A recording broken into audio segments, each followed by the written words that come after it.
Hi friends, and welcome back to my channel. Today's video is all about financial habits that will change your life in 2023. Habit number one is to invest in your physical and mental health. It is so easy to get stuck in working hours and hours every week to achieve your goals that you end up not taking care of your physical health or taking care of your mental health. And when that happens, you will inevitably hit a wall, get burnt out, become depressed, or just hit a point in your life where you just are not necessarily happy because all you're doing is just working, and that is coming at the cost of your physical and your mental health. So you want to make sure that you're intentionally spending time and money towards maintaining your physical and mental health. This can look like getting a gym membership, it can look like going to therapy, it can look like making sure that you block out certain time for you to actually take a break from your daily work. This is so important, and I think it's really easy to overlook it, especially in this whole grind culture where everyone wants to just work in order to achieve all their goals. It is not worth it if your goals are coming at the cost of your physical and mental health. Habit number two is to automate your savings and investments. At the start of a new year, most of us have goals that we want to hit for that year. You might want to save for a trip abroad, you might want to invest more, you might want to pay off debt. Those are all amazing goals.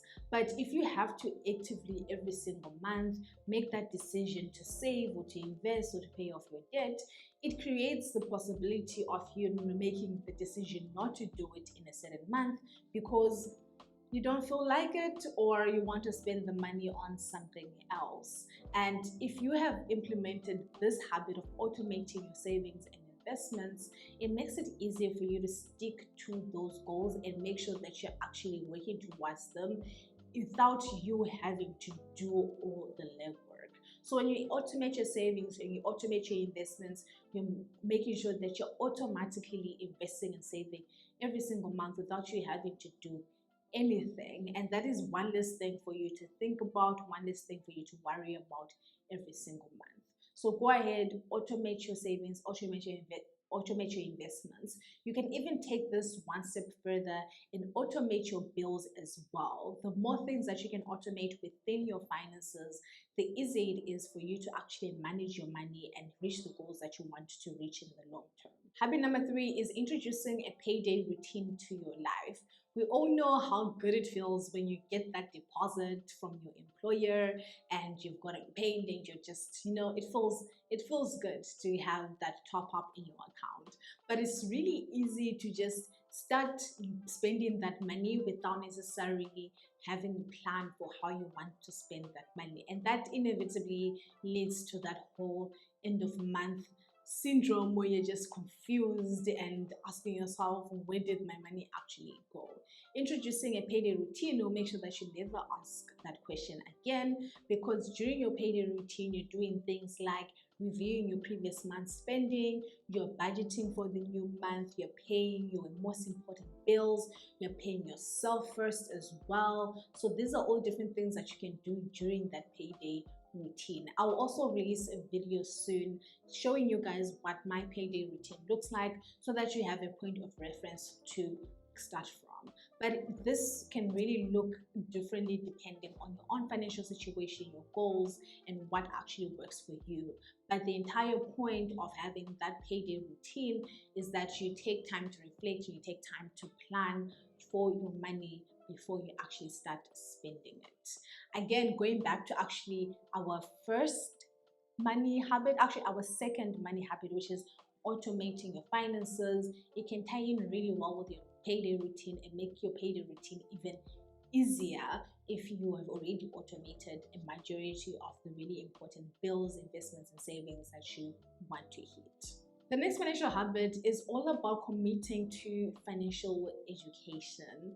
We all want to do better with our money. We want to save more. We want to earn more. We want to invest more. We want to build our wealth, become financially independent, which are all wonderful things. But to be able to do all of those things, we want to make sure that we get the education we need. And the good news is you don't need to go back to university and get a whole new finance accounting degree. No, you can educate yourself by watching YouTube videos like this one, subscribing to my channel, following financial content creators, reading blog posts, and also you can do Udemy courses on things like budgeting, investing, diversifying your investment portfolio. You can find this information easily available right now online. So make sure you go ahead, do your research on that, make sure that you commit to your financial education in 2023, and it will completely elevate your finances. And by the time the year ends, you'll look back and realize just how much you've learned and how much information you're equipped with now that you weren't equipped with previously. Here is a not so fun fact. Most employees don't negotiate their salaries, and that is really sad because it is common practice for companies to have a band within which they're willing to pay for a certain role. So if you were interviewing with a company and they give you an offer, it is most likely not the best offer that they can offer you, and there is room for negotiation there, and they are actually most of the time expecting you to negotiate. So it's really important for you to take advantage of that opportunity and negotiate things like your salary. And I know negotiation is such a subtle skill we always talk about, but no one really ever explains like how you actually go about negotiating salary. That's why I'm going to be creating a video soon all about negotiating your salary, hopefully talking to like an HR specialist so that they can give us really detailed information on how to go about that. But you can already start right now practicing negotiating. If you have a side hustle where you have clients, you can start negotiating your rates. It will teach you to sell yourself, to sell your skills, and to sell your value. And at the end of the day, that's all negotiating is about. It's about understanding what you're bringing to the table and how it benefits the other person, and communicating that in order to get them to buy into that and meet you within the price point that you would like them to meet you at. Financial habit number 6 is to start being intentional about your spending. It's very easy to just spend money without necessarily thinking about it. Let's say you just go to the mall and you see something nice that you like, a pair of heels, and you go ahead and you buy those. That's impulse spending. It's not very intentional because you wouldn't necessarily have thought about that purchase or why you want to purchase that thing. It will be just made in the moment. What you want to do is start introducing intentional spending so that when you spend your money, you spend it on things that add value to your life or make you happy, things that play a specific role within your existence, within your life. An easy way to start doing this is to get into the habit of pausing before you swipe or hand over the money. So if you want to buy something, let's say it's a new pair of heels, a new bag, something that you like in the moment, you want to pause and ask yourself why you're buying that thing, whether you need it, or if you can, and ask yourself if you can take a few days to think about it and see if you actually still want it in a couple of days, and then you come back for it.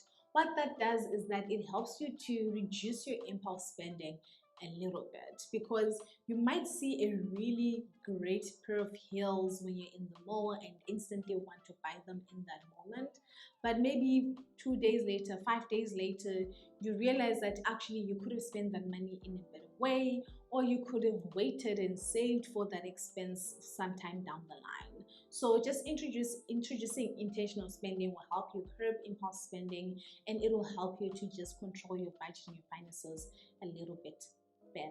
If you like this video, then you're going to love my end of year financial checklist video that is designed to help you reflect and reset your finances in preparation for the new year. And of course, if you watched until the end, as always, please leave me a yellow heart in the comments. I absolutely love seeing those. I absolutely love to see that you guys watch my videos until the end. If there's anything that you would add to this list, share it in the comments. I would love to hear it. Again, thank you so much for watching, and I will see you on my next video. Bye.